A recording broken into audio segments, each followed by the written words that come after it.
prossime elezioni amministrative del 10 e 11 ottobre. Italexit a Canicattì sostiene il candidato sindaco Cesare Sciabarrà. A Favara il candidato sindaco Salvatore Montaperto. Ascoltiamo in proposito il coordinatore provinciale di Italexit di Agrigento, Antonio Damaso. Siamo come partito in provincia di Agrigento a sostegno del candidato sindaco Cesare Sciabarrà a Canicattì, in quanto pensiamo che questa persona possa fare del bene per la propria comunità.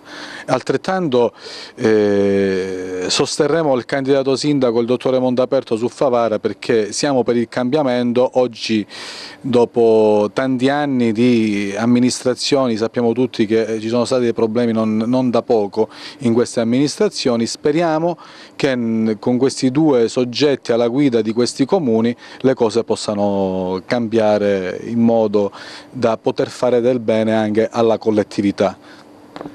In occasione delle prossime competizioni elettorali avrete intenzione anche di comporre e presentare delle liste? Sicuramente, quest'anno per le amministrative, siccome siamo un partito che siamo nati, praticamente siamo un partito giovane, nati lo scorso anno, al prossimo giro avremo, sperando che tutto vada bene, il nostro candidato sindaco in rappresentanza della nostra lista come Italexit. Ci stiamo lavorando anche nei vari comuni dove prossimamente ci saranno le amministrative e il prossimo appuntamento importante sicuramente saranno le regionali, dove auspichiamo di essere presenti con una forza elettorale che ci dia modo di poter penetrare la regione siciliana.